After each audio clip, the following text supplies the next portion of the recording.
और ये बदलाव यहाँ पर एक तिरंगे के इमेज के ज़रिए दर्शाया गया कि कैसे आपने अपने ट्विटर अकाउंट पर तिरंगे की तस्वीर लगा ली, जिसके बाद उन पर आरोप लगाए गए कि क्या आप भारतीय जनता पार्टी के कार्यक्रम को समर्थन दे रहे हैं, क्या इस अभियान को समर्थन देते हुए नजर आ रहे हैं। ये इशारा दिया जा रहा है कि एक बार फिर से भारतीय जनता पार्टी के साथ हाथ मिला सकते हैं।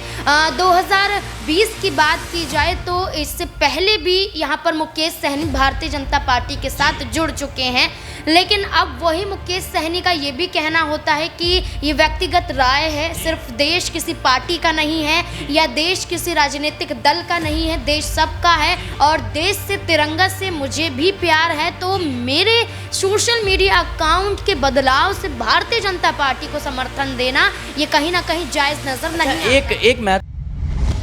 तो क्या तेजस्वी यादव से दोस्ती तोड़ मुकेश सहनी प्रशांत किशोर से मिलाएंगे हाथ? क्या आरजेडी से गठबंधन तोड़ मुकेश सहनी प्रशांत किशोर का साथ देंगे? जी हां, बिहार की सियासत में यह सवाल एक बार फिर से उठने लगे हैं। बिहार विधानसभा चुनाव से पहले राजनीतिक गलियारों में इस बात की चर्चा हो रही है कि आरजेडी से अब बगावत कर मुकेश सहनी क्या प्रशांत किशोर का साथ देंगे? आखिर यह सवाल क्यों उठ रहा है, इसका जवाब भी हम आपको बताते हैं। दरअसल एक टीवी इंटरव्यू के दौरान मुकेश सहनी ने प्रशांत किशोर की तारीफों की पुल बांध दी। प्रशांत किशोर की तारीफ में मुकेश सहनी ने कहा कि प्रशांत किशोर जो बात कर रहे हैं वह बिहार की भलाई के लिए बात कर रहे हैं, लोग उनको सुन भी रहे हैं। अगर वह अच्छे तरीके से जमीन पर उतरेंगे तो बिहार का भला होगा। पहले पार्टी तो बने और पहले टिके तो सही। तो क्या अब मुकेश सहनी इस तारीफ के जरिए प्रशांत किशोर को पैगाम दे रही हैं कि आने वाले भविष्य में हम आपके साथ भी जुड़ सकते हैं? आपको बता दें, आने वाले 2 अक्टूबर को जन स्वराज पार्टी में तब्दील होगा।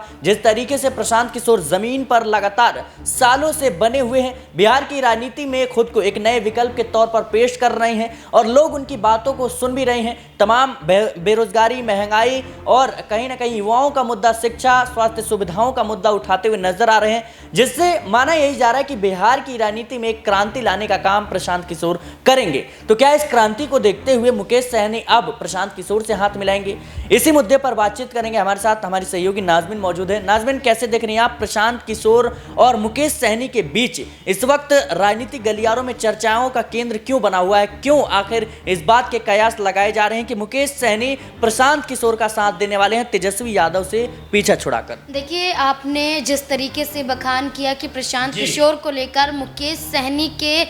नरम स्वर देखने को मिले या कहें कि उनकी तारीफ करते हुए नजर आए, और तारीफों में भी कहीं ना कहीं मुकेश सहनी ने प्रशांत किशोर पर एक बड़ा तंज भी कसा। लेकिन तंज से पहले जो बयान यहाँ पर प्रशांत किशोर के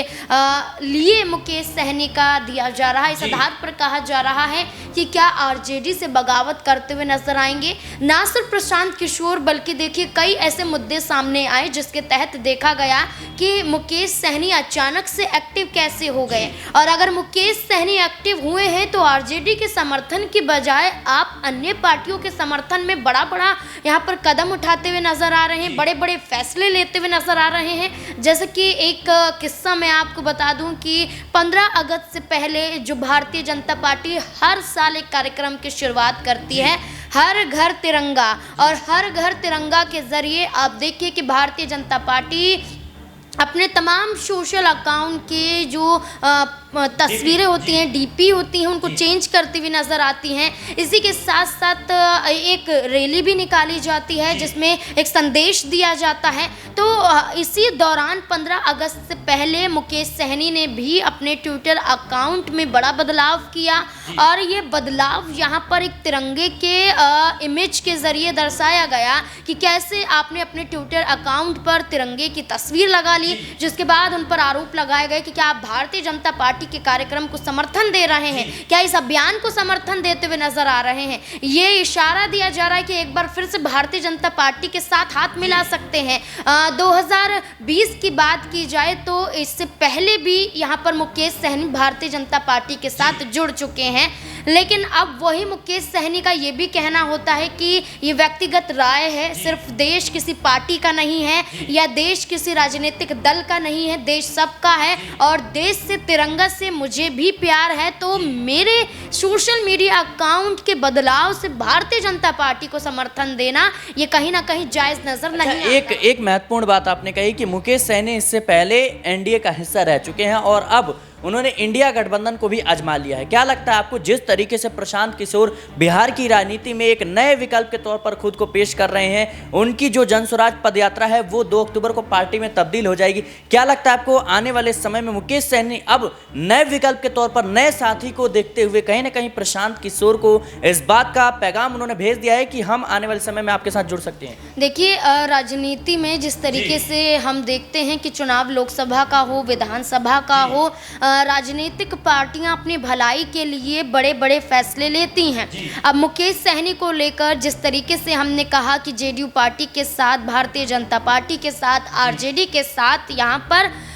मुकेश सहनी नजर आए हैं, अब हो सकता है कि प्रशांत किशोर के साथ भी वो नजर आ जाएं, क्योंकि प्रशांत किशोर एक राजनीतिक भविष्यवाणी करते हुए नजर आते हैं और कई मायनों में उन्होंने कांग्रेस पार्टी को लेकर, भारतीय जनता पार्टी को लेकर कई ऐसे यहाँ पर बयान, कई ऐसी सलाह दी हैं जो सच साबित होती हुई भी नजर आई हैं। तो राजनीतिक भविष्यकार कहीं ना कहीं प्रशांत किशोर को कहा जाता था, लेकिन अब उनका जो अभियान हम देखते हैं, जनसुराज अभियान, जिसके जरिए जनता से जुड़ते वो बिहार में नजर आते थे, वही प्रशांत किशोर अपने अभियान को मजबूत करने के बाद 2 अक्टूबर को उसको पार्टी में भी तब्दील करेंगे और पार्टी के तहत वो संदेश देते हुए नजर आते हैं कि सरकार में अब प्रशांत किशोर की पार्टी की वापसी होगी और प्रशांत किशोर अब नीतीश कुमार पर भारी पड़ रहे हैं, तेजस्वी यादव पर भारी पड़ रहे हैं। प्रशांत किशोर तो ये तक कह देते हैं कि अब जो शराबबंदी नीतीश सरकार द्वारा कराई गई थी उसे हटाने का काम भी मैं ही करूंगा। नीतीश कुमार को लेकर वो ये दावा करते हैं कि भारतीय जनता पार्टी के साथ हैं तभी बिहार में हैं, अगर आरजेडी के साथ जाएंगे तभी बिहार में हैं, अकेले नीतीश कुमार सत्ता में काबिज नहीं हो सकते हैं। ये आरोप प्रशांत किशोर लगाते हुए नजर आए थे। यानी कि आप इन राजनीतिक गलियारों में देख सकते हैं कि प्रशांत किशोर की भूमिका, भागीदारी अब तमाम अन्य पार्टियों के मुकाबले मजबूत होती हुई नजर। एक महत्वपूर्ण सवाल, बीते दिनों जिस तरीके से हाल ही में अभी देखने को मिला कि मुकेश सहनी के पिता की हत्या कर दी जाती है, उसके बाद से लगातार नीतीश कुमार के शासन प्रशासन पर सवाल उठते हैं कि भाई नीतीश कुमार की सरकार में दिन दहाड़े इन तमाम तरह की घटनाएं देखने को मिलती हैं। क्या लगता है आपको, इसी को देखते हुए प्रशांत किशोर की तारीफों की पुल बांध रहे हैं मुकेश सहनी? क्योंकि कहीं ना कहीं प्रशांत किशोर जिस तरीके से मुद्दों को तमाम तरह के रख रहे हैं, आपराधिक घटनाओं को लेकर के, महिला सुरक्षा को लेकर के, शिक्षा व्यवस्था, स्वास्थ्य व्यवस्था, तमाम तरह के कह सकते हैं जो अहम मुद्दे हैं बिहार के लिहाज से, उसको देखते हुए आगे बढ़ा रहे हैं। इसी वजह से कहीं ना कहीं मुकेश सहनी उनके जो है तारीफों की पुल बांध रहे हैं। देखिए, जब मुकेश सहनी के पिता चेतन सहनी की हत्या की गई थी, उसके बाद हमने ये भी तस्वीरें देखी थी कि प्रशांत किशोर ने मुकेश सहनी के पिता की हत्या के जरिए अपराध के मुद्दों को उठाते हुए नीतीश सरकार पर सवाल दागा था और ये भी कहा था कि मुकेश सहनी से पुराने रिश्ते हैं और रिश्तों के नाते अगर देखा जाए तो प्रशांत किशोर ने सहानुभूति कहीं ना कहीं मुकेश सहनी को दी थी। मुलाकात भी यहाँ पर प्रशांत किशोर की हुई थी और यहाँ पर वो एक व्यक्तिगत रूप से राजनीति से इतर हटकर मुकेश सहनी के समर्थन में भी आए थे। तो ये दर्शाया जा रहा है कि प्रशांत किशोर की मजबूती के साथ ये मुद्दा और इसी मुद्दे के तहत खुद मुकेश सहनी ने नीतीश सरकार पर हमला साधा था और न्याय की बात की थी और अपराधियों को पकड़ने की बात की थी। अपराधी पकड़ लिए जाते हैं और यही मुद्दा अब बिहार में तेजी से बढ़ता हुआ नजर आ रहा है, जिसका सबसे बड़ा कारण यही बन रहा है कि क्या अब मुकेश सहनी का यहाँ पर जिस तरीके से प्रशांत किशोर के प्रति जो नरम बर्ताव हम देख रहे हैं और प्रशांत किशोर का मुकेश सहनी के प्रति हम सहानुभूति देख रहे हैं, ये इस और इशारा कर रहा है कि अचानक से ये भाईचारा कहाँ से उत्पन्न हो गया। तो बिहार में विधानसभा चुनाव और विधानसभा चुनाव से पहले ये बयान समर्थनों के रूप में उतरना इस और इशारा करता है कि हो सकता है कि आने वाले दिनों में प्रशांत किशोर संग मुकेश सहनी हाथ मिला ले। जी बिल्कुल, कहीं ना कहीं आने वाले समय में ये संभावनाएं बनती हुई नजर जरूर आ रही हैं। आपको बता दें कि हाल ही में जिस तरीके से आरजेडी के तमाम नेता और तमाम कार्यकर्ता जो हैं वो आरजेडी का हिस्सा रहते हुए जनसुराज के साथ मिलते हुए नजर आए थे, और इसी को देखते हुए तेजस्वी यादव ने अल्टीमेटम जारी कर दिया कि जो आरजेडी में रहते हुए अगर किसी और पार्टी किसी और दल के कार्यक्रमों में शामिल होता है तो उन पर कार्रवाई की जाएगी। तो जाहिर सी बात है अब आरजेडी की मुश्किलें बढ़ने वाली हैं, तेजस्वी यादव की मुश्किलें बढ़ने वाली हैं, क्योंकि बिहार की सियासत में प्रशांत किशोर एक नए विकल्प के तौर पर